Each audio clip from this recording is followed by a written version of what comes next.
let's go for it. We kind of hit some bumps with, we got the lawyers involved, unfortunately. And so the lawyers got involved, things got really difficult. But we kept pushing through. And so finally, I just told her, I said, what if we just do this on our own? And essentially, the state, the county, the town of Vail, Crown Castle, General Dynamics, and Sonoma just said, we're going to do this. And we're not going to let anyone tell us no. So, as Todd and Brown said, we just locked arms and said we're going to do it. We had a lot of hiccups. Basically, what we just kind of, said, here, we got the DAS, let's do some propagation, let's figure some things out. We got some NLPs, we got the cow, we can put it up at the race course, so let's talk. We were driving up there, and, in the mud, I think it stayed at Chevy Impala. I was trying to drive up that road and drove today, which is not fun. So really, it just kind of came to be. And we just kept pushing and pushing, even 3 days before the event, when the cow wasn't ready. And the logistics guy had a moment of panic. Chief had to get involved, but we got it done. So I think that's been the motto of this, is that we just really wanted to get it done. And our goal for this was to show what we can do. And I think that's been the biggest thing I've taken away from this is how quickly the folks on the ground adopted this technology and embraced it, how easy it was for them to use, and how impactful it can be.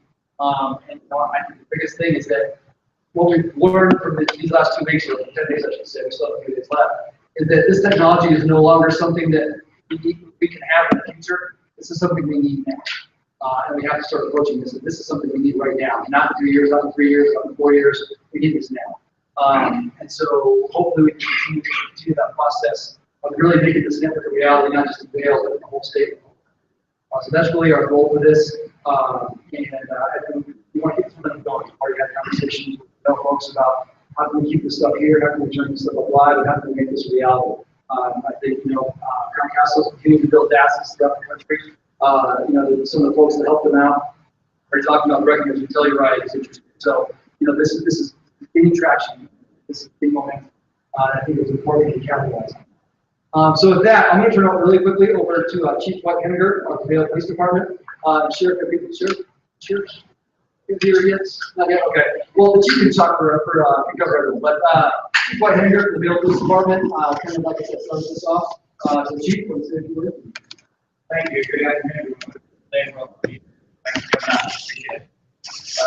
As he mentioned, we've been talking about this for a number of years, and a lot of reasons why we couldn't do it. And, the whole federal bureaucracy thing was really a problem. I really appreciate the state giving us this opportunity to kind of test out a really exciting opportunity, for public safety. I can tell you, having been up at that race course for about 14 years, working at the events up there, that we were lucky to get a text out of there in the past. If you wanted to make a phone call, you could go to the top of the stand, which is much smaller than that now. And you try to stand up there and hold your phone and try to make a phone call, and if you're lucky, you got a text out. So it's really a huge difference there. Yes, there's been some changes up there for just commercial capacity up there. But what we've been able to accomplish this week with really having great, comfortable knowledge that we'd be able to share data back and forth with our troops on the ground up there has been really a positive thing. We're excited about that. So, from my perspective, part of the reason why I want to get involved was that, I don't see this coming to a internet time soon. And I think we need it more than even in the metro area, where there's more capacity in the commercial network. So that's part of my reason I was personally involved in the fight for the D block through the International Association of Chiefs of Police, and saw it was coming. Colonel McEwen is a guy that I've sat with at a lot of meetings, and maybe you know him, and it's the person who's really kind of fought for this and really made a lot of efforts. So I'm excited to have it in the rural area, and if we can make it work here in Vail, Colorado, we can make it work. So I applaud all the technical people, which I'm not one of them, for what you've been able to accomplish here. I'm going to appreciate all the vendors who jumped in and made this happen. But as you talk to the officers, and you'll hear from them coming up here, that they're excited about the opportunities too. And if you've worked with police officers, maybe not you always the first one adopters of new technology. So I've gotten nothing but positive feedback from our troops on the ground and from the people working in the event command folks who monitor where folks are, get real-time data back from. We're lucky enough to have a lot of support from the FBI in Ashland, who put in a lot of cameras for us for this event. We typically don't have time to do that kind of thing. So this system that we put in would be a great resource in a typical event. Like we have another big event coming in 2 weeks with the USA Virtual Challenge, which is a networking event, and we won't have all that extra support. So it's a great opportunity for us to do. I feel like I might fall, if I tell them cool, I'd be in trouble because I got 3 modes of communication. I got this, I got this right now. So sure it'd be great if we could kind of so that would be a long-term goal, obviously. But it's been a great learning experience for me, and our problem has been putting on the event in addition to the new technology. It's been great to take more time than beforehand, and that would help a lot. But what we were able to accomplish is really great. So, any questions that you have for me? What would the sheriff say, Kevin, so I can cover one?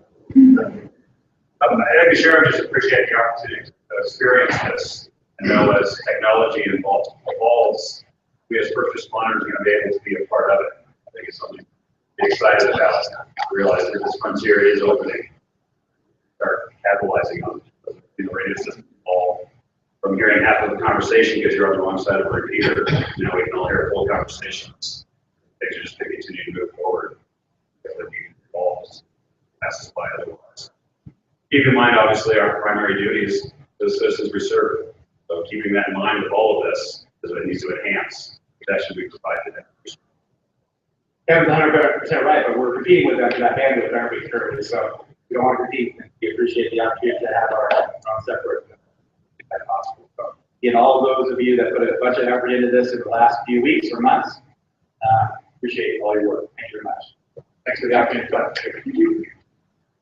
So what we're going to do next is have some of the first responders come up and just kind of talk a little bit about the use. I think Kevin did a little bit of Beaver Creek, but again, have a more chance, a more conversational setting to talk about this. So Jennifer, and Kevin, and Ash, you guys come up. Anyone else introduce? Yes. Come up. Kevin, that includes you. So Jennifer Kirkland is a dispatcher supervisor with the communications department. So she obviously basically sees everything, and not only has helped us get involved, but basically, is in charge of communicating through things. Okay, great. So Kevin, obviously, as you heard about, was in charge of Beaver Creek. We've got Sergeant Lifkin here that was on the SWAT team. And Ash was is a good API to talk about that. So guys, just wanted to talk a little bit about what you guys saw, what the feedback you got, what you think. So well, thanks for being here. I really appreciate it. I'd like to echo what you kind of said about our things. Extremely appreciate everybody to make it happen. From the user agency perspective, it was awesome to watch the devices being put in. So the officers got like a 5-minute just-in-time training. They're going out and they're using it with intuitive function. What they really appreciated about it was the ability to speak directly to a group if they needed to. There was some situational awareness asked a little bit about that later. They really appreciated being able to see where their partners were on a map. The group texting and the group calling function was a fantastic use for them. And they were able to, we have a comp plan that we set up on conventional channels to deal with our mobile radio, but sometimes you can't hear the radio, or sometimes somebody else is talking, and they really appreciated having another function or another way to communicate without having to go through that radio system. And I think Deputy Chief Daly might speak to that a little bit more. So from a dispatch perspective, we were able to have those apps on our desktop at the dispatch consoles, and let me tell you, knowing where your officers are and being able to see them on a map is too comforting when we're talking about a dispatching function. Not only for the situational awareness, but also I can see it being used in the closest unit. You guys can hear it in action because we patched our radio and then it's just a question of getting it to stop when you want it to. But being able to use it as a closest unit dispatching function is something you didn't use it for mission critical in this, but that's absolutely an application that we can use for. So efficiency in dispatching and efficiency in using resources is fantastic. We really have enjoyed this demo. Hugely beneficial to us. And although we did not put mission critical on it, I would wonder if it would be too much to say that it became very quickly something that we relied on just simply because it was there, because it was so easy to teach people about and so easy to use. And I know that in Vail we had one night almost 10,000 people at our ceremony. I absolutely know for sure the commercial networks were overwhelmed. We were seeing our problem. So, proof of concept. But I appreciate you all coming, and I can answer any questions you might have. Dispatch.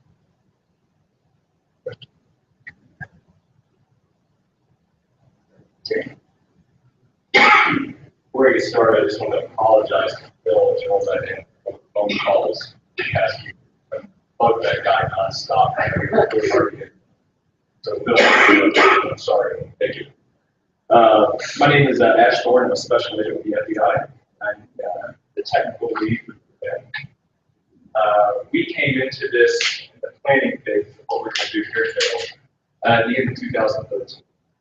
So initially, when we come into a project like that, we bring out a team of folks like myself who do a survey of the landscape in regards to existing infrastructure and radio frequency. So coming out at the end of 2013, myself and one of the other agents did a survey of Beaver, Vail, and Beaver Creek. We found this to be one of the most hostile areas for people to be ever. Every building is made of stone. Very high quality building. Big things in the way over here between Creek and Vail. So in addition to that, we have a smaller infrastructure in regards to the cellular network. So that causes more problems for us. A lot of our video is going to be traveling wirelessly on existing infrastructure using commercial carrier. And so this was before Rich and his team got involved. So we had to come up with a solution to overcome that. And as you see now, here on the internet and Facebook, you're seeing everyone wants to update a picture of where they're at. Everyone wants to put a video of looking at me carrying a ski event. And more and more phones are capable of uploading that very quickly. And a lot of the metropolitan cities are very capable of handling that type of traffic. However, in a place like this, not so much. I don't know if you've ever been in a place that's a type of national disaster. Maybe it's an earthquake, but you just can't handle it because the network is congested. So we're seeing the same problems out here for the special events. Someone's uploading a selfie, someone's uploading a picture. The entire, it's a water pipe, right? And we're pushing as much water as we can to that pipe. And so we had to come up with a solution in order to get our video wirelessly back to the command post. So we had a couple of different options. Because all of our solutions were wireless, we had no choice but our route. We couldn't, I can't pull some Cat5 cable underneath the cobblestone. And so we initially installed a digital microwave network, which is something proprietary to the FBI uses, which works fantastic in Nebraska. And it works fantastic in Kansas. We discovered Vail, Colorado, not so much, and not even so much around the corner, because a lot of these frequencies, they prefer line of sight. Bend a little bit. Once we talk about these large it becomes very difficult to move video, data, and voice wirelessly. So we installed a system using a digital microwave mesh node network that the FBI is relying on. It works pretty well. And I was saying we have about 80% success with keeping our video on that. And that might be acceptable for a lot of people. That's not acceptable. And so there was a lot of tweaking that took place over the next year, trying to perfect this, trying to decrease our frame rates on our videos, maybe compress our videos, so we can keep that live stream up. And then so I started working with Rich in his career. It was my first real experience with FirstNet, public safety. And it was allocated just for us. It would not be ingested selfie in videos and phone calls. So working with Rich and his team, we've gone out and did all of our, some of you may have seen them today, some of the Alpine games. And they were easy enough for me to run, but I felt real bad for Rich and Phil and their team having to do the hard part of the towers, all that. So they had to listen to me playing a lot. It came online pretty seamlessly. And I'd say out of the cameras that are within range, we had 99%, 99.5%, uptime, which is pretty good for our cameras. That's an acceptable percentage. So I would like to say we were getting all of our cameras on that. However, there were still some areas, some blind spots that we weren't able to put on this FirstNet network. And it's very obvious when you're connected to the cameras on operating on this. We're still relying on existing commercial. See the crowds begin to gather in some of these areas. I know I'm unfortunately over here on the Verizon network. My frame rates are slowing down. My screen device. People were on their phones. People were taking pictures. People were uploading videos. It was nice to know that I could provide, especially here in Vail, in fact, bands there on the FirstNet network. So as far as any types of issues I've had with it along the way, I'd have to say that was probably this morning we had a large inflatable champagne bottle that was placed in front of one. So we asked kindly if they would do it. So we went out there. They haven't said anything to me yet, so I'm surprised you. But it's exciting for me. The guys had another option of data, all these types of things on a nice underserved band, especially. So that was exciting. So with that, are there questions?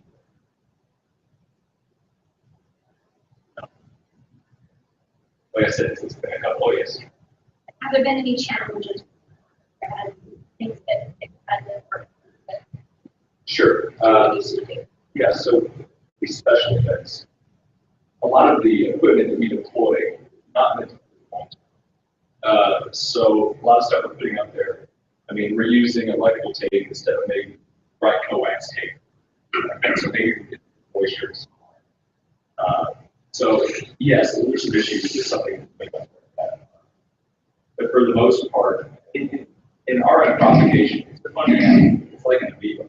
It's always moving around. So I might have a great signal with you one day. So I'm looking at the signal strength on the camera. That looks pretty good. And 5 minutes later, for no reason at all, it's dropping down. That's just the way RF moves. A lot of things affect it. I would say overall, 99.5% of the time, that's 5 feet. Cameras that are on the FirstNet. Yes? Not a band, never mind. So what type of band? A band, like Okay, so I believe on the LTE we were, I think, around 30 meg up is what we were tested in. I was restricted to 6. So we're talking about 5 times, approximately 5 times the bandwidth that I had with the FirstNet, which is very confident. And normally, when we do have some type of issue with the network, not really the devices themselves. It's normally somewhere along the network where we can see an issue, because you're going to be restricted to your weakness.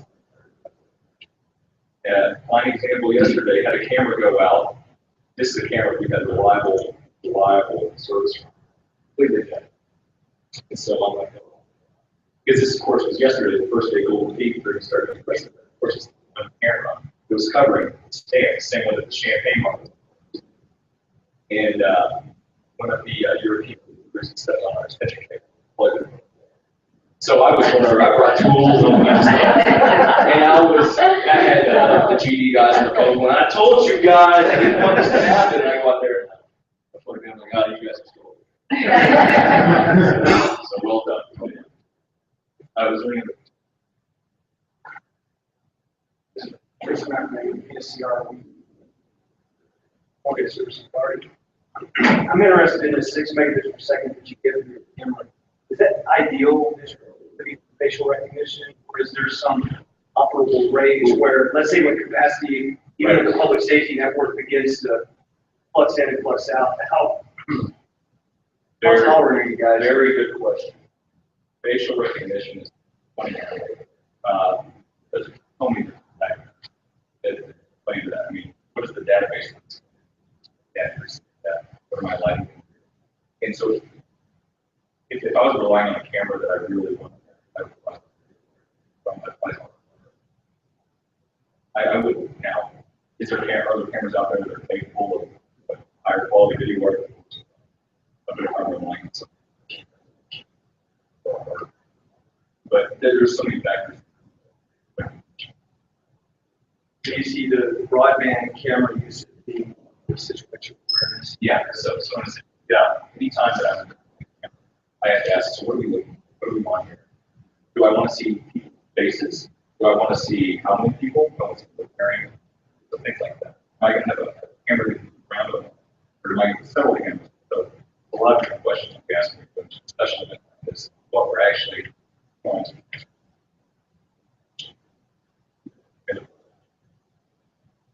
Yes, regarding microwave, do you have any sort of failures to find site failures, bad weather, that power go right through, like?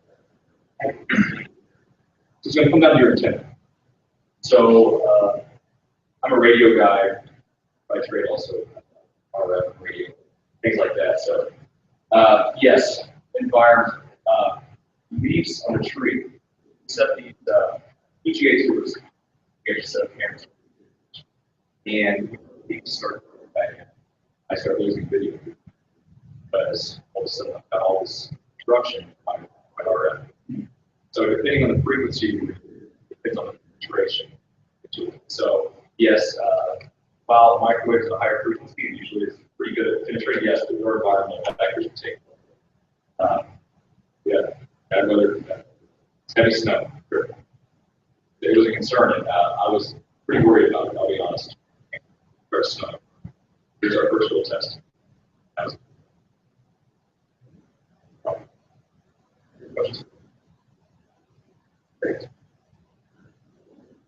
got to watch Ash on a dock move and fix that camera, and I was really impressed until he told me it was just unplugged. Boy, you got there quick and really fixed it. So one of my other duties is I support all the mobile computers in the county. So people a little leery when I show up. I'll let the chief talk about that one. So I've heard about the FirstNet project for a while. My initial thinking was, yeah, I'd probably work with the big cities, but we may never see it out here, so I'm pretty excited to hear it was going to show up. Then I got here, and of course, in addition to bandwidth, we've got the devices, and we've got the apps, and the training with all the people. If we can't get it to the hands of the first responders, actually get them to use it, it doesn't do us much good. So that's where I came in, trying to get with our guys, because I explained up in Beaver Creek, even just giving them the basic tools of just take pictures of these points as a standstill. And that's going to help out. That's going to give a situational awareness back to the command post, back to everybody else. We were limited in our radio communication, so we had 1 through 3 channels, so everyone's free to get on there. I was thinking something more important going to come down the line. So to find out these devices, we then also have secondary non-mission critical communications for this purpose. Maybe in the future they'll be mission critical. People can communicate back and forth. The little stuff, like there's open seats in the stands, take a picture of that guy in the Superman underwear, all the little stuff I don't want going over the command channel. So that was really good. I was fortunate enough to go to some of the concerts in Vail, and like everybody else sitting there with my 2 devices watching that bandwidth deteriorate. Maybe if I did have to send out a picture of something critical right now, on my commercial carrier, it's just not going to go through. Right at the same time, so I can see the reason having that own specific allocated bandwidth would be important. The other thing, I know some of the vendors will come up pretty soon. The first few days, I had everything loaded on my commercial device, and I couldn't make it to the day. Just the amount of battery it was drawing, and so I got my devices. I was able to go 2 full operational periods without charging them, just because they're designed with the idea of you need a regularized battery, just like our radios, all less batteries, so they can make it through the day without everybody complaining. was happy to be a part of this. I was glad to get some operational use out of this. Don't jinx anything. Say we've been fortunate at this point. We have completely overwhelmed networks with something happening to truly show why this is important. I can honestly stand up here and say it's important enough with what we saw with people as to why we need to move forward with this project at this point.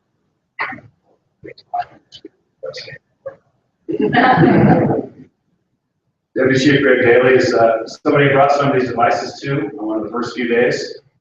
Not sure what his feeling was when I showed up. We were pretty quickly able to show them how advantageous they could be to them. Trying to explain the concept to them, the network we were working on, what we were going to do, and a few days later, so we need a few more devices. Because they're realizing how they could use this as a secondary communication special. Good morning, or good afternoon. My name is Deputy Chief Daly of the Avon Police Department. I'm also the team commander for the Eagle County Special Operation, our SWAT team. For Eagle County is a combined team, operators from the Vail Police, Eagle County Sheriff's Office, Avon Police Department, 2 paramedics from the Ambulance District, and 2 doctors from the my role in the lead up to this event for the last 3 years has been planning the tactical operations and camera surveillance side of things. Chief manager as one of the incident commanders have asked me to obviously address that, to evaluate it and sort of make some decisions in relation to tactical response. One of our concerns is, the fact there's 2,000 media here from all over the world, and if there was an event that we were suitably prepared to react to something that might happen. So we have been partnering with the FBI SWAT team out of Denver, Denver Metro SWAT, and Garfield and SWAT. Excellent working relationship. With that said, part of our task, as dictated by the incident command, was to try and be as discreet as possible. People and guests, especially foreign guests, don't want to see you guys walking around practical gear because that's immediately alarming. So as a result, we've been in plain clothes, carrying our gear with us and operating our QRF staging points, both at Beaver Creek, here in Vail, and Golden Peak. FirstNet and that side of things wasn't really in my sphere up till last week when I'd heard about it, but it really wasn't part of my planning aspect. It was more on the communication side. Kevin, Richard, and his crew arrived into our QRF staging point up in the Beaver Creek venue and walked in and sort of tried to explain things and started off doing this. Okay. That's interesting, especially from a clock perspective, as we know. It turns out clock stuff a lot all the time. So that was, it was a good start in starting the conversation as police officers, especially SWAT operators. We're looking for reliable and durable equipment. So the sound handset obviously was something we were bringing to in the first place. I must say, the guys have been very patient. I'm looking at Richard smiling there, but his guys and the sound people have been awesome. And the FirstNet people have been awesome. When we're already in sort of tactical mode or operational mode, we're obviously concentrating in our area of responsibility. So to be sort of tasked, or not tasked, but introduced to a technology, a brand new technology to us while we're on the run was quite interesting. And I thought these guys did an awesome job. But as Kevin mentioned earlier on, the aspect of the handset, and after some tuition and some, a couple of things that popped up over the last 10 days, 9 days. It has been very beneficial to us. Another role of mine is I'm involved in the governing board for the 800 megahertz radio system here in Eagle County. We have a reasonably robust system, but as you see, we've got I-70 running through the middle of the county, and then it's mountains on either side. So in relation to radio coverage, that can become a challenge because we have so many towers in this county, and we obviously love to have more, but every time we try to build a tower, there's a massive amount of money, resources, permissions, etc., etc. We've been trying to build a tower on the west end of county for 7, 8 years, 10. It's been a long time. We're actually coming to fruition on that project over the next summer. But with that said, the point I want to make is up at the Talons racecourse area, listening in my ear for our radio communications with ECP has been challenging. A lot of static because we're basically in a bowl in a valley with one tower up top. A lot of traffic going through it. We're obviously trying to use simplex as much as we can up there, but at the end of the day, it has been challenging. The boys, roll in with these devices, and we can push it out. We've got crystal clear communications up there, which, as you might imagine, if we have to take care of a situation, this is critically important to us. So our guys have loved it.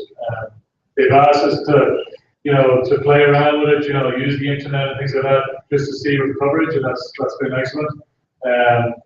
And when you're spending hours and hours and hours, sitting in a pretty cramped hot room, obviously, I've allowed my guys to play games on, et cetera, just to check out the push through or whatever. We were instructed, so. Mr. Company on that. So, but anyway, but for the practicality of it, as Kevin said, I've had, our operation, our SOP has been having teams in the field, operators, tactical operators, that if something were to happen, can immediately address the threat, backed up by tactical guys in QRF responding to that location. Again, we haven't had any issues, and we don't intend to have any issues, but we prepare for the worst and hope for the best. That's how we roll. But in relation to the communications, it has been fantastic. Another aspect, we're basing that basement at QRF at Vail, the Solaris events. And again, Ash, wherever he is, where's he going? Ash will, maintain that the radio communication, both for FBI and for us, has been quite challenging because we're in a basement and because of all the buildings around Vail. So that has been a little bit challenging. Again, a lot of static in our ears, but to be honest, the guaranteed communication has been on this network between ourselves, FBI teams, and the guys on the field. So it has been very beneficial in that regard. And Kevin has talked about the challenges up here in Legends. We understand that it's probably going to be centralized around the metro area.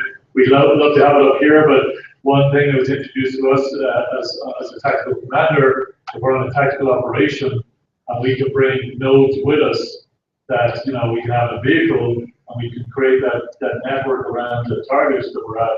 Obviously, that would be extremely beneficial to us because, again, we've got 1,600 square miles that we're responsible for here in Beaver County, and we do get a lot of rural missions or rural locations. So from that perspective, if we can roll in and we can set up that node in our vehicle, and I know that within a half mile or whatever, I have coverage, and all my operators have that coverage.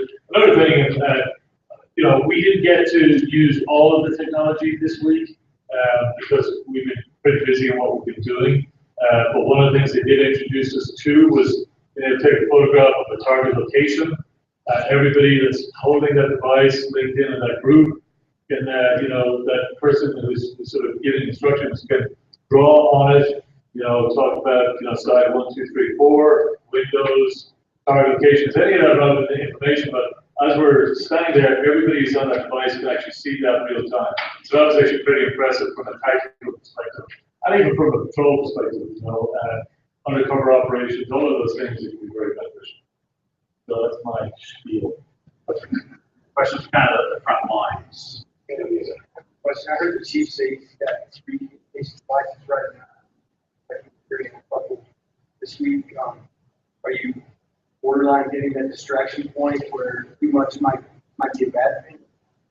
Well, we sat down last night to develop, and someone was at a QRF last night, and she, there's a lot of cops in the audience, but I think it's to be pretty straightforward and simple, but she, was described to us by putting these 2 items on the table and then putting this item on the table and said, these equal that. Obviously, from the police perspective, that's awesome. You get your mobile phone and your radio all in that device. As again, Vail, for making it simple for us. That's the goal. We're not there yet. From that perspective, that is, to answer your question, we've been getting used to the radio, plug in our communications radio channel into this as well. Obviously, I'm still, working on this, and this is only the last day or so. You guys hooked us up on that. And one of the questions would be, well, what if you're radioing your cell phone, you're on a cell phone call? But at the end of the day, the cell phone the radio will take precedence, and I think you can set up priority-wise if you're going to get that radio traffic, the cell phone go into that elevator music player on the radio and come back or something like that. But I'm not the technology guy, so I can't get that deep into it for you. But I thought that was a pretty good, comparison from our perspective. That if we could ultimately roll with our radio and our cell phone and everything else, in this device, it would be actually pretty impressive. I thought about that question. Certainly in this environment, like we found when people call the dispatch center, that they want to get transferred to who ultimately is going to take care of the issue for them. So we've got very used to cell phones being transferred to us. So could we consolidate to one device? Up here, no, not with how we operate. Because while I'm talking to a person about the theft that occurred a few days ago, if something more important comes in over the radio, I still need to hear it, and I can tell them I want to hang up. So yeah, I think that's one thing we need to be cognizant of is we evolve in how we incorporate these things in, keeping our ultimate mission in mind. Was a little distraction during this event? Yeah, because we just got the device in the middle of the event. So we're trying to figure out even how I unlock it because I haven't had an Android phone. So with training, would it be a distraction? Not any more than the multitude of devices everybody has now. I work in a full car and there's a Sirius XM, a couple of gas plugged in. I know the guys live in these cars. They don't really need to live in them. That wasn't a living room. But it feels like it's getting that way sometimes. But that's definitely something that we want to, operational agencies are going to have to look out for.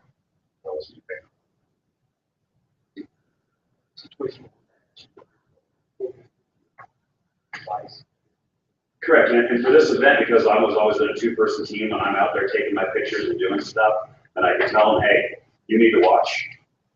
Just like you don't text and drive, most two people do. I can't do all this and still watch everybody too.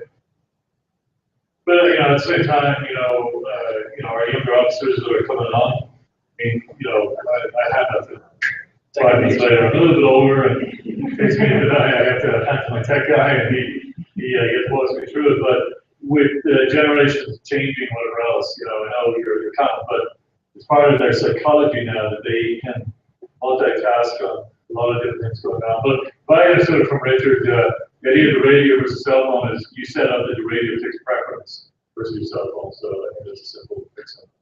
But yeah, so I mean, yeah, it's we hit the ground running with them. If you want to ask my experience, it's been very positive. It has been to my operation. It has been actually extremely helpful. So that's all I can say for now. Again, I'm not a technology person.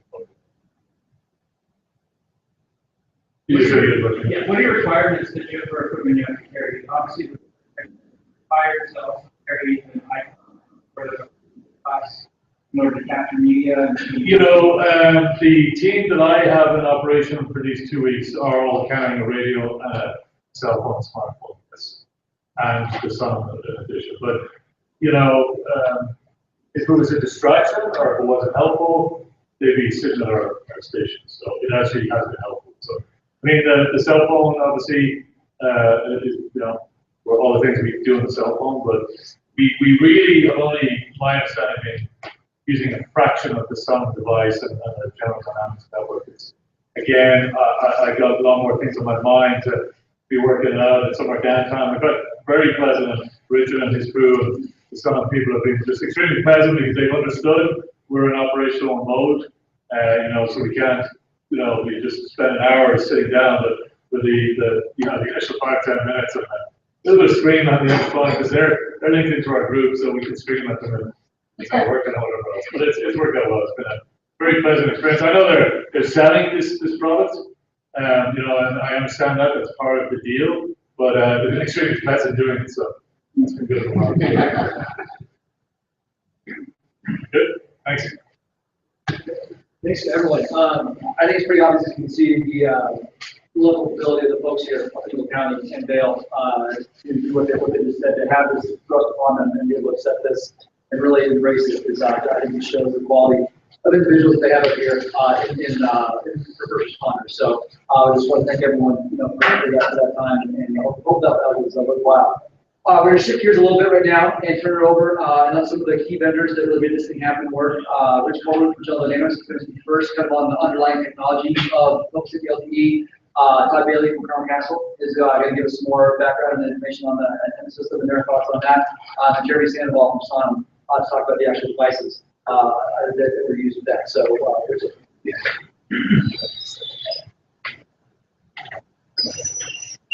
So I guess first off, before I start talking about the public safety LTE network and talking about the technology that we really brought into Vail for the World Alpine Ski Championship, I really want to acknowledge all of the public safety, federal law enforcement folks that, I've seen you guys put in a lot of work for the 250,000 people, 150,000 people that are out here. So, what we do here, we do it because of you guys. We try to develop technology that you can use to make your jobs easier, more efficient, to make us safer and save lives. So on behalf of me, everyone else here at Vail, I really want to say thank you for everything that you do.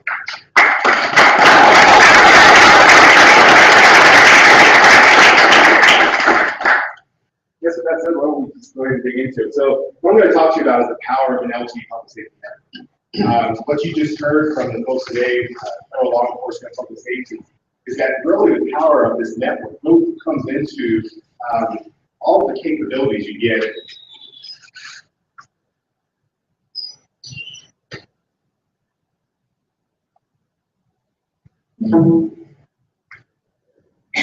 So really what it comes down to is all the capabilities you get to allow federal law enforcement and first responders to discover a whole world of new connected devices, sensors, and data. And really what that does is it does transform the way that public safety and federal law enforcement does their job.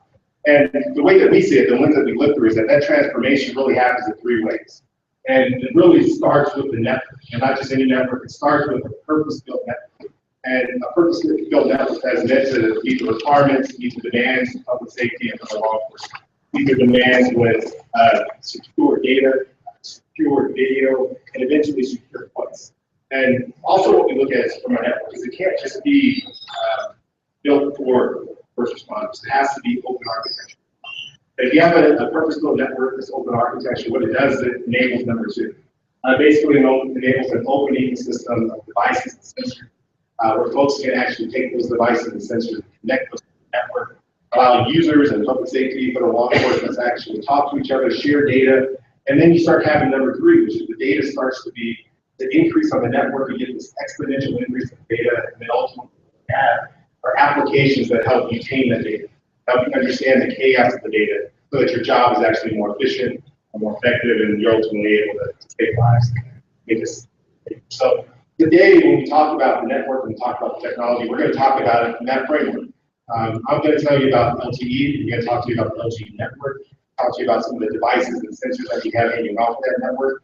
Tom from Crown Cast is going to come in and talk to you about the existing infrastructure that they worked hard on to make sure that it's across Vail today in their distributed antenna system. And then Jeremy's going to get up and talk to you about the ecosystem, open ecosystem devices. And in particular, talk to you about the ruggedized handset and what that's done so far this week and the applications that are on it. All right? Let's go ahead and dig into the power of the network. So I guess there's two things that are very clear. One thing is clear is the 700 band 14 network is dedicated to public safety. The other thing that's clear is when you look at the future of public safety communications, we'll rely on 700 band 14 network in person. And so the reason why I'm here and the reason why Joe Dynamics Mission Systems is because we are a leading provider of 700 megahertz LTE. That's all the way from manufacturing all the equipment that goes into those networks, to taking that equipment and integrating it together into a system and into a network and deploying that network, and also into maintaining and sustaining that network. So when you look at it from soup to nuts, end to end, we manufacture and produce the virtual core network, which is basically the brains of any network. That goes out through a backhaul to your eNode B, which you can think of that as kind of the engine of the network. It's the RF front end that really establishes your radio access network, and all the way to the devices that hang off of it. And so just to give you a little proof point, this end-to-end solution we've actually deployed in Adams County, Colorado. We had a go-live event June 6th of 2014, and as I stand here today, this network is live, it's operational, and AdCom's currently aggressively adding new devices. So I have a quick video just to give you a little bit of background on the network, and there's a few stakeholders across Colorado that gave you some additional detail.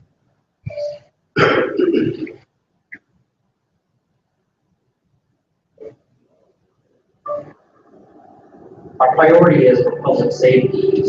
So when we have that large event, whether it's a Boston Marathon, Columbine, a 9/11, public safety provides the service data they need in order to provide service. We are here to celebrate the groundbreaking of Adams County 911 First Responder Network, first in the nation in Day Class 14 dedicated spectrum. ADCOM, Adams County 911, is the pioneer for a system that will allow firefighters and law enforcement, first responders, emergency management to really be able to talk to one another on a real-time basis, share information, not just words, but potentially video and who knows what kind of data, but really ultimately for the safety of the citizens of the community. Today is the first day that we went operationally live with 4G LTE public safety network through FirstNet's licensing. And I think someone told me it's a celebration, and I think they were right. The biggest advantage of this, having a network that is secure, that guarantees us the ability to. So as I said, right now, when you look at this network, it is live, it's operational, devices and users are being added to the network as we speak. And it's not just a network, so we're actually using this in real world operations. The case in point of that is the fish concert. So the fish concert took place in September of 2014. I'm not sure if you're aware of fish, but they have a huge worldwide following. Typically, they come into Colorado once a year. They work at the stadium in Commerce City, and they bring with them 30 to 40,000 people. And historically, what would happen is the same thing they were expecting to happen here. The commercial carriers would get clocked in, and first responders, public safety, they would have to compete for communications. Everyone else seeing pictures, tweeting, uploading photos.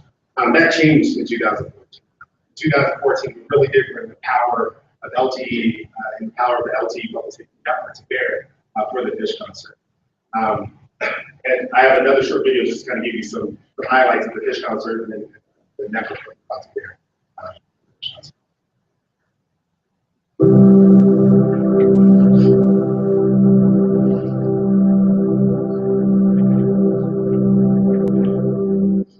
Today, we're here in Commerce City, Colorado, getting ready to do some support activities for the fish concert. The experience that we've had previous to the concert was carrier networks oftentimes became overloaded with demand, and we had problems getting some of our communication activities supported. There's entirely too much square footage for acreage in the United States to cover with strictly a fixed infrastructure. It'd be too expensive. So there's a need to be able to project this capability into an area that's perhaps rural or has a low population density than you would expect in the urban areas that need a daily presence where you need that capability all the time. Typically, what we run into is when the bands are playing, people are taking a lot of photos, people are taking a lot of videos, and they're putting that out, pushing that out over the network.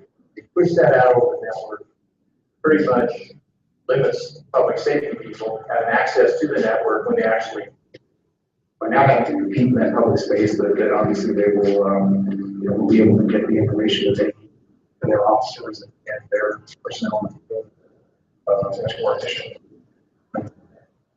We think that the deployables help us compensate for that. When we can use the deployable, when we know that there's a plan and staging and to put deployables in the area, that'll help us maintain the guaranteed level of emergency communication. So again, as you can see, there's a lot of similarities between what we saw in the fish concert and what we were expecting to see here. You have the town of Vail, you have Beaver Creek, you have 150,000 people that are coming into this small town. They're all concentrating around the concert and award ceremony locations near Solaris, where they're all concentrated around the ski competitions on the hitting near birds of prey. And so we knew that we didn't want first responders, public safety to have to compete with everyone else taking pictures and clogging up the networks. And so, there's the decision and the hard work by Brian and everyone else to make sure that we bring this public safety band approaching network into Vail and into Beaver Creek. And so I want to talk to you a little more about the technology that we actually brought here. I'll dig into that in a little more detail. So I've talked to you about the LTE technology all the way from the virtual port network, which again is like the brains, out to the ENOB, which is the RF front end. But we also brought the cell on wheels, which is almost like a networking box. It has a virtual port network. It also has the ENOB and the fixed radio access, as you saw today, pretty much projects over the entire finish line near the birds of prey. We also have in-vehicle modems deployed across the system. We have two types across the system. We have in-motion as well as scout. We're using those in vehicles, and we're also using those standalone ones. Field sensors, Ash talked about the FBI cameras that are currently tied into the network. We have 5 high-definition cameras tied into the network in Vail, and we have 1 high-definition camera tied into the network in applications. We're going to talk about that in a little more detail, but there were basically 2 applications that we're leveraging. Pilot one is the situational awareness application called Dragon Force, and then PS Chat, which is a push-to-talk application. And then finally, we have our mobile devices, and we have several mobile devices tied into our hotspots throughout Vail and into Beaver Creek, and we had the sound ruggedized handsets that were tied into directly to that. So from that, let's talk about how this technology has been deployed across Vail and start looking at some maps. So first, let's talk about the virtual core network. Again, we have 1 virtual core network installed in Vail, and that's connected to the gas system in Vail and carries out to all of the EOBs that we have installed in Vail. We also have a virtual core network in our cell on Will and Beaver Creek. The important thing here is we have both cores connected. We have port-to-port ability. And the benefits of that is that you have folks in Vail that can seamlessly communicate to the folks. If we zoom into Vail, we can take a look at our EOB deployments. We have 4 EOBs connected to the current distributed antenna system. Again, the EOBs are important. They're the RF front end. They're basically the engine of the network. And I have one last video that I wanted to show you just to kind of help you understand how the EOB is really the power of the network.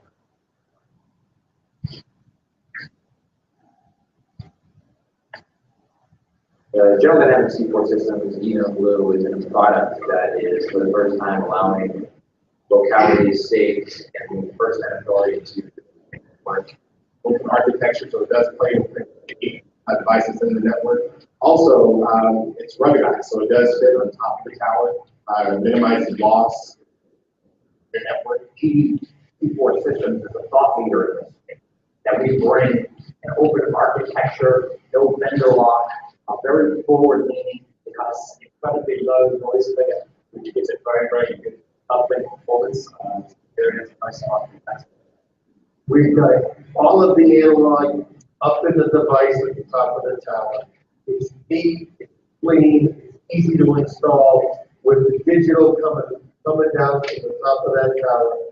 Perfectly suited for public safety, which is why we call it Blue. So let's kind of just dig into the power of the EOB in a little more detail. Here's an RF coverage plot. I think we handed this out to most of you today. I just showed you that with the 4 EOBs, we get excellent performance and coverage across Vail. You can see 70, which was a major objective of ours, is completely covered within the town of Vail, and the award ceremony location near Solaris is also covered. Very just a little more detail. We did some drive testing, and again, it's clear that 70 within Vail is completely covered, as well as areas of just a few details on that. Let's kind of zoom into Vail and the area around the award ceremony, which is typically where everyone's gathered. One of the things we wanted to do, we have 1 EOB, which is where we met today. It's called Site 26. That 1 EOB is really powering everything that is near this award ceremony, all the crowd control, cameras, all. So just wanted to walk you through the technology that we have here.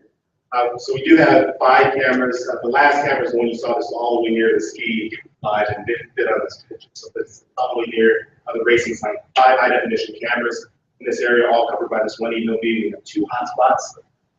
The 2 hotspots are supporting the Vail Valley Foundation. 2 hotspots are supporting the private security, some of the volunteers, and the public safety folks throughout the event. We're looking by the end of this event to have over 200 folks connected to that hotspot. And then finally, we have the 20 Sonom ruggedized handsets. All right. And then lastly, here's the Beaver Creek finish line. Here's the technology we have here. Of course, we have our cell on wheels. Our cell on wheels is projector radio access network across the finish line. We have the 20 Sonom handsets roaming throughout the area. We also have 1 HD camera area as well. We have 3 hotspots, and again, the Vail Valley Foundation, the public safety, as well as private security, are all connected to our Wi-Fi hotspots. And again, by the end of this event, we'll have over 200 people really test it out. Just to close off, like I said, we really feel that the power of this is in the network. Once you have an open architecture network, you can really bring in a whole ecosystem of devices. You really start having applications that helps you. So that's my talk on the network. I'm going to let Todd come up and talk about the infrastructure and future.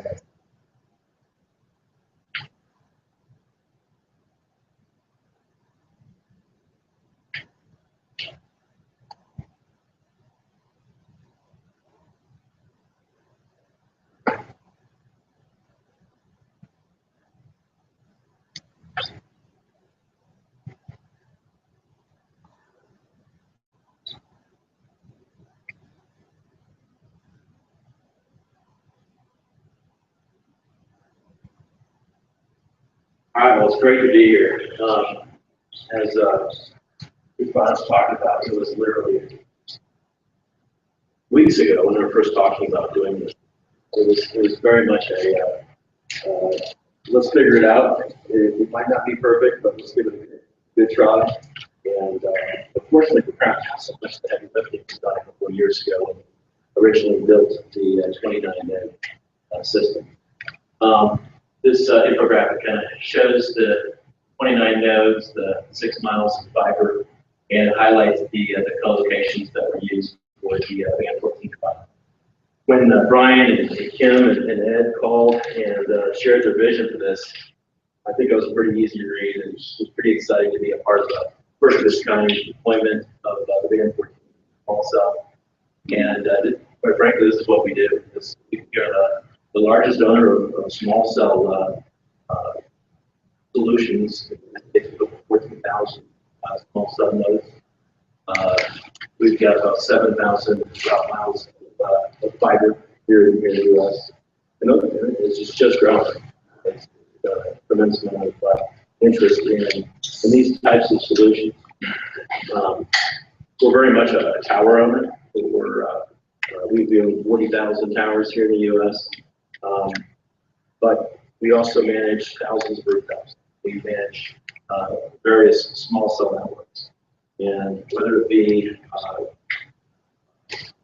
the French Quarter in New Orleans after an event, whether it be at the Super Bowl, Crown Castle hands these networks where there's high capacity of mobile users. A couple of the components of a small cell solution, and I can't remember the gentleman's name from the FBI. I'm also not the technology guy. In case you have any questions. But the basic components, for those of you that might not have been at the tour, you've got an antenna at the top. You might have more than one antenna. Sometimes you can accommodate more than one spectrum owner with the common antenna. Most of the sites that we walk through today have 2 sets of antennas. For the public safety trial, I got to give Brian a plug. They did donate the antennas to Crown Castle for use of this project, given the importance of the trial. So you have the antenna, you have the equipment cabinet. All of that goes via fiber to the hub location, and then you have the cabinets or the base stations in the hub location in a traditional outdoor gas system. In the case of this trial, the actual ENO-Bs sat within the equipment cabinet at the site. So again, we're not just a small cell company. We're sort of towers. We manage thousands of rooftop nationwide. Various small cell systems as well. The Super Bowl example is just a good example because it talks about both the macro site in managing rooftops, along with indoor DAS within the stadium and outdoor DAS in the parking lot, whether it be tailgating or down at the Westgate Entertainment District, all the ruckus going around with the big game. The amount of data that went through these 5 different systems, all managed by Crown Castle for all the carriers, public safety should be there maybe next year or at a future Super Bowl event, riding one of these systems. But without a hitch, it worked flawlessly, and the amount of data traffic was just at a record high. I think what you said 3.5 times from last year. Terabits, 7 terabits, crazy amount of change. As it relates to the state of Colorado, we've got 625 towers. We've got about 200 DAS nodes, about fiber. So we look forward to additional trials, such as what we've done in conjunction with the town of Vail and Brian's group and General Dynamics here in Vail. This was a great effort. I mean, it really came together nicely. I was proud of the Crown team. The handoff to Rich Coleman and the Beaver folks was fantastic, and Brian's leadership, the amount of texts, phone calls, conference calls, emails, it was a massive just let's get it done, and I'm thrilled. So it was clearly an exciting and successful deployment, but how well it's performing is great. And we look forward to doing it in other areas of we did a quick and dirty action this last night after talking to Rich at about 11:30. They just did a quick analysis of if you were to lever Crown Castle's infrastructure. I just snapshot a section of Southern Denver. If you lever Crown Castle's infrastructure, turn on 700 megahertz. This is an estimated coverage of what this Crown Castle infrastructure. So whether it be, it's not perfect. There's plenty of white zones. There's always going to be white zones that need to build in, but I guess the point is as our new slogan, we are the foundation for wireless. We can be a pretty solid foundation for FirstNet as they deploy the national public safety broadband network.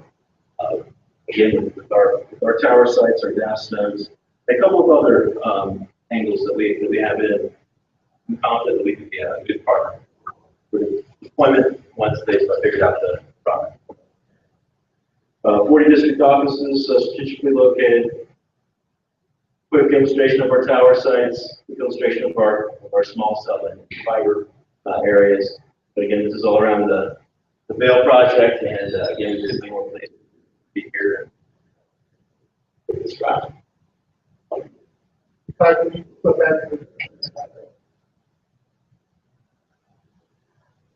We do have hard copies of some of this stuff over here in the table thing.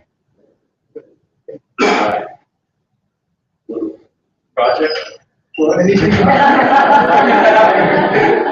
have a question for you. So it sounded like in the trial system here, we've got cameras, public Wi-Fi, commercial cellular, and public safety, all sharing the basket. Right? So moving from a trial system to more of a national deployment, do you see a significant amount of work that needs to be done in terms of hardening or securing public safety flag in that shared infrastructure?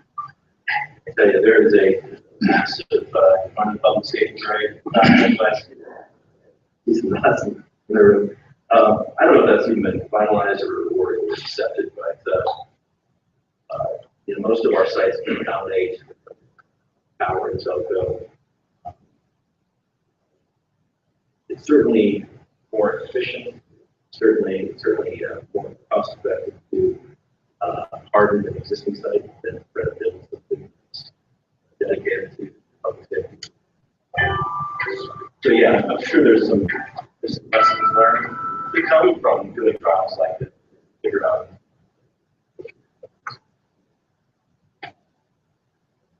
Any other questions?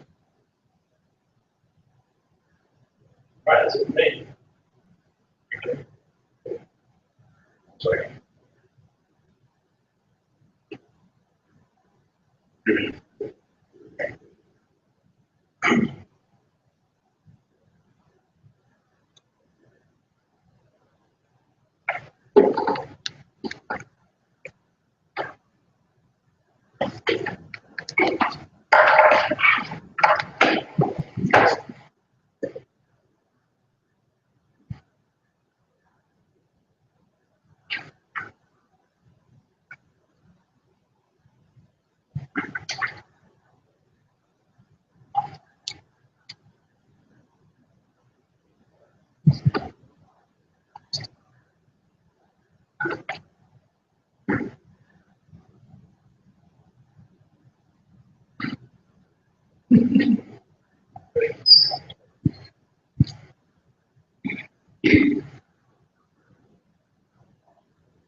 Hi, everybody. I know you're tired, you've been walking around and visiting everything around the city, and maybe most of you are from Celebration. I'm not, so it was a little bit of a challenge. But my name is Jared Chen.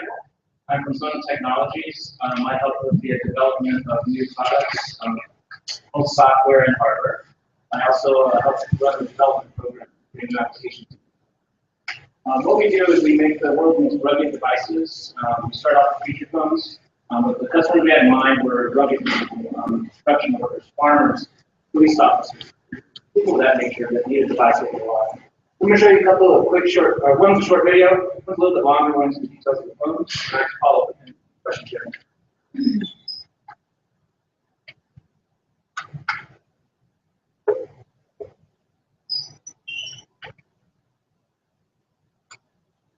This is more about our company and our brand, more than the actual device.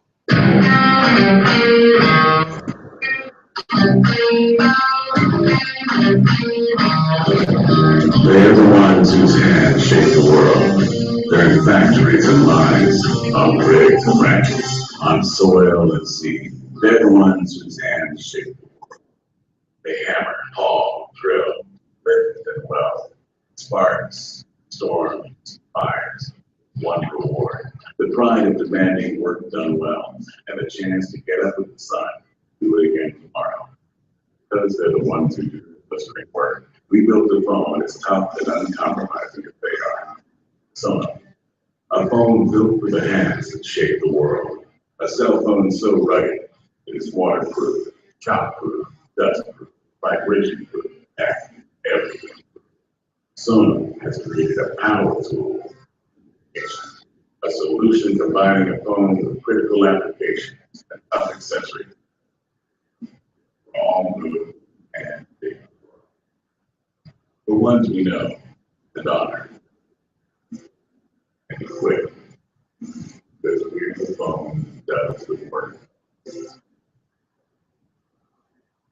So, built for the hands, shape the world.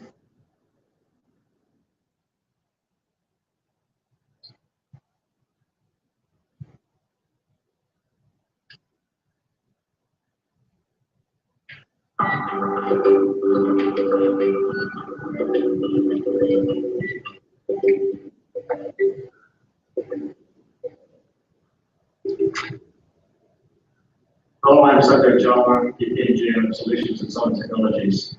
So I'm very proud to announce the XP7 smartphone. This is the world's top smartphone and the best possible platform for developers to make mission-critical applications for people who work in extreme environments.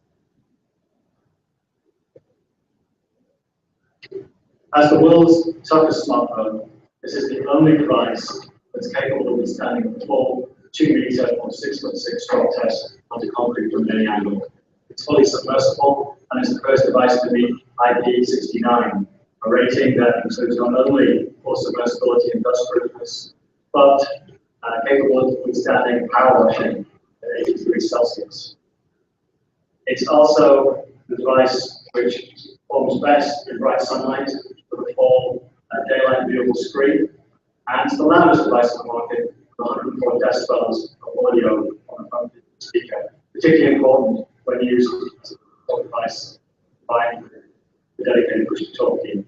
This is a phone that can replace your radio, replace your data collection PDA, and still have all of the modern capabilities on an Android phone to cat capable LTE software.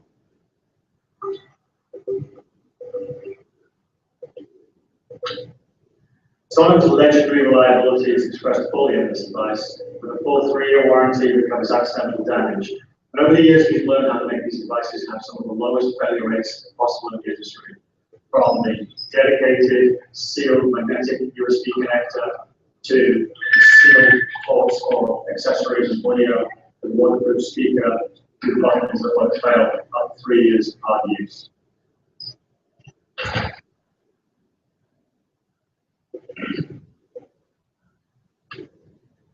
One of the real breakthroughs of this device is the combination of size, weight, and battery life. This phone has a 4,800 mAh standard internal battery. That's 3 times the battery in the iPhone 5S. This means it will get more than 2 ships with everything on. That is GPS on, Bluetooth on, push-to-talk, heavy voice call use, and heavy application use, including emails. But with all of these on at the same time, you can still expect them to go up more than 2 ships or 16 hours of continuous usage.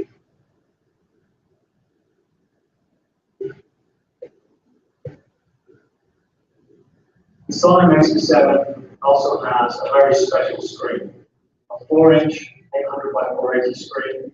It's extremely tough. It can stand these 2-meter drop tests and heavy impacts on the screen. But it's also capable of being used with gloves. That's full multi-touch capacitive capability with gloves or with wet fingers. It can be seen in bright sunlight outdoors, as well as having extremely good contrast. And all of this combined with low power consumption. When you put all these things together, many of the trade-offs that previously existed with other devices, whether they're either not bright enough, not responsive enough, or don't last long enough on their battery.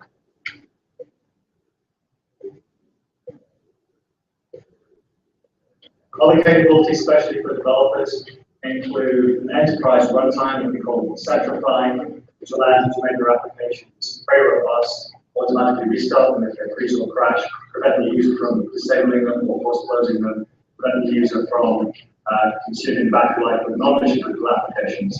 All this adds up to the best possible platform of mission critical applications in the Sonic XP7.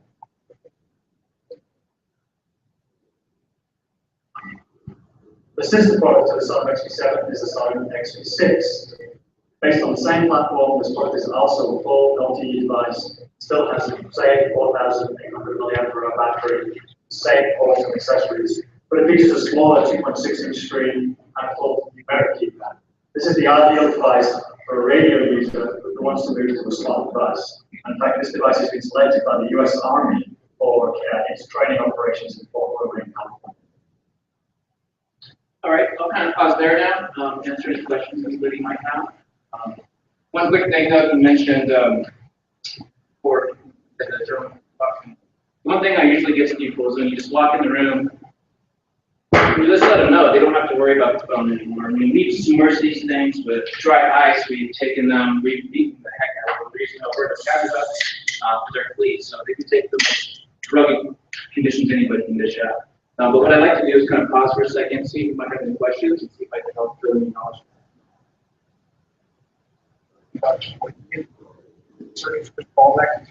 Or is it fully IMS capable? It's going to depend on your choice of SIM card that you use. LTE, First Responders Network by nature, has no fallback. 700 spectrum here. When using a standard carrier SIM, you have fallback all the way to switch. So yeah, you can go from 6.9 all the way up to 42 megabits per second. By using LTE over standard. Use 4 Absolutely. And then this one has a single SIM card. We are working on dual band profiles, which would then allow you to use your AT&T, Verizon, whoever SIM card in conjunction with still using the 700 megabits. Sorry? You have a native mobile client. So as far as the device goes, as far as the network capabilities, we are selling this particular model in Canada right now under the Vail TELUS. The U.S. Army and AT&T have selected the XP6, and the XP7 is soon to join the AT&T range. So there's also deals with other carriers, which of course I can't discuss in a moment, but let's just say this device is going to be available for most people on most carriers. Yes, sir. What's your max power out on the airplane? Is it devices about 200? Yes, sir. If so, have you experimented with all the higher power devices? Well, that I would really want to kind of go back to some white papers, which I can provide you on, but I couldn't speak to that.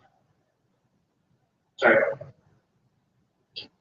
The tip of the video says, every public safety thing I have, battery life. Well, I think one of our biggest carriers there, Sheriff Coleman, sorry, he's actually stated earlier they're able to get 2 full shifts out of the price, no problem. So, and he's running a good. I think they're running longer shifts now than normal too, right? So you're probably seeing a good, I think, 20 hours of constant life. Yeah, I'd say for the test, there are probably 16 2 8-hour shifts, so 16 total hours with all the applications running. And that brings us back to some of the other features that Sanjay was discussing. So depending on the applications, we've worked with certain vendors to take advantage of key functions. We can also optimize the applications to do things like slow down other processes. It can block other processes. Like you mentioned before, officers getting distracted. Not only can we block the device down so where they can't watch these applications, but on device, or let's say they are running these applications, we can then turn off services, control bandwidth, making sure that the mission critical apps like PS Chat and your contest, that those actually stay in the foreground and they have all the resources.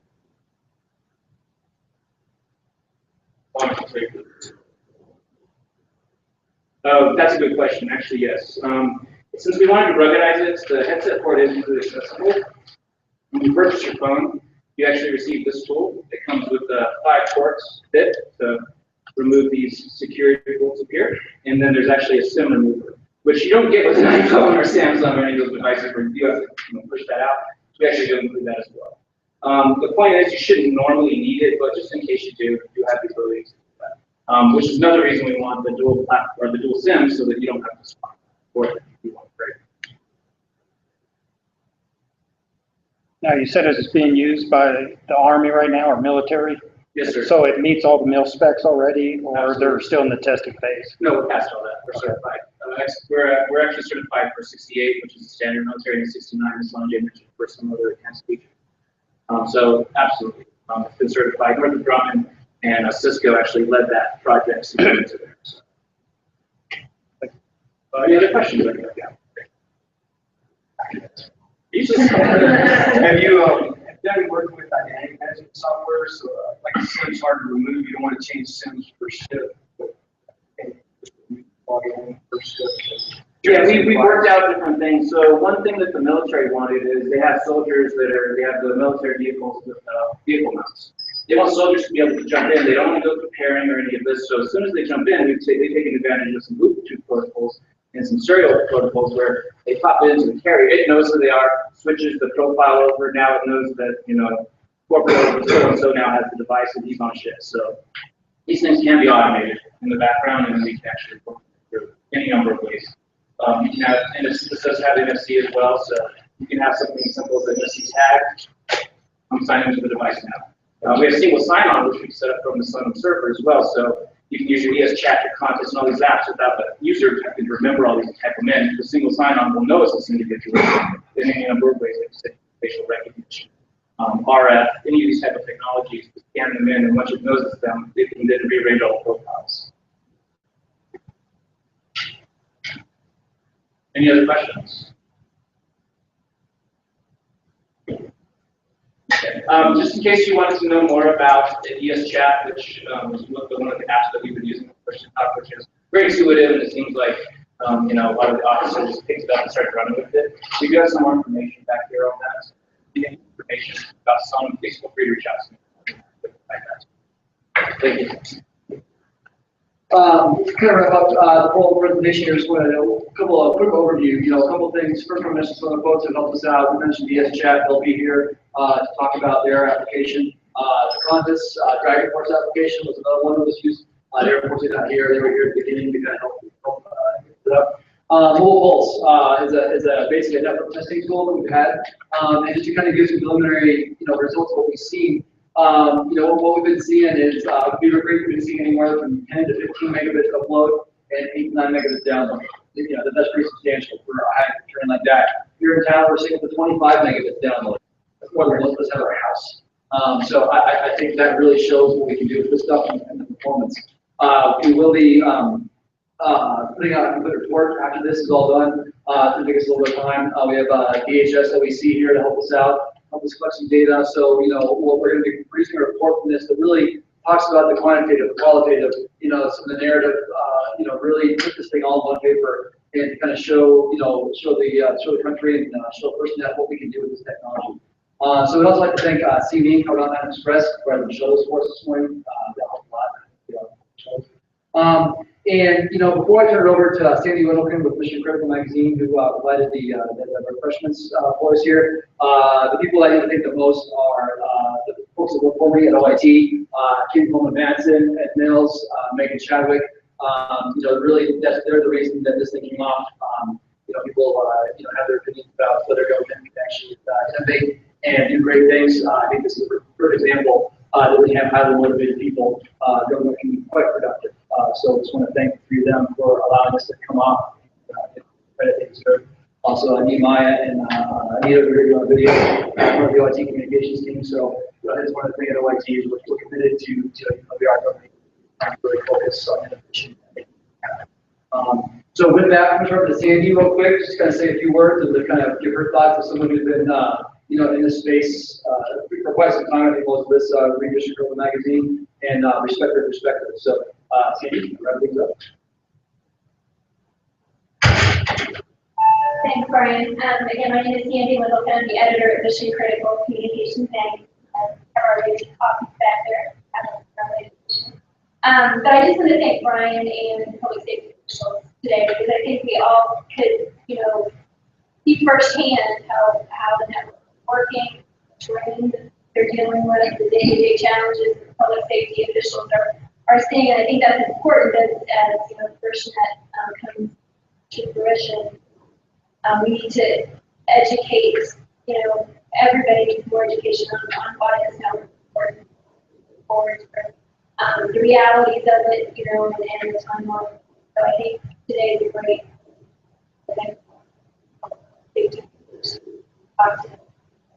very helpful. And Paula Nelson Shire, our publisher. All right, I know I'm not on the schedule. But I just wanted to say we've been covering this industry for 29 years, and it has been so much fun to watch the technology grow and change, and this has just been a total eye-opener. So thank you for allowing us to cover it and for inviting us. And I also want to thank a few other vendors here, Dynamics and Comcast, for showing their advertising support to us, because that allows us to provide you with the information you need to keep updated. So enjoy all the food and beverages. I don't want to drive it back. We've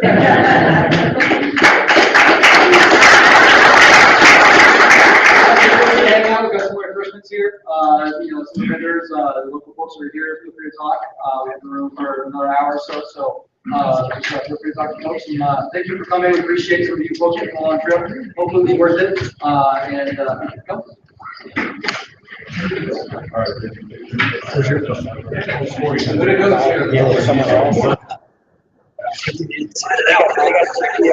gotta roll over.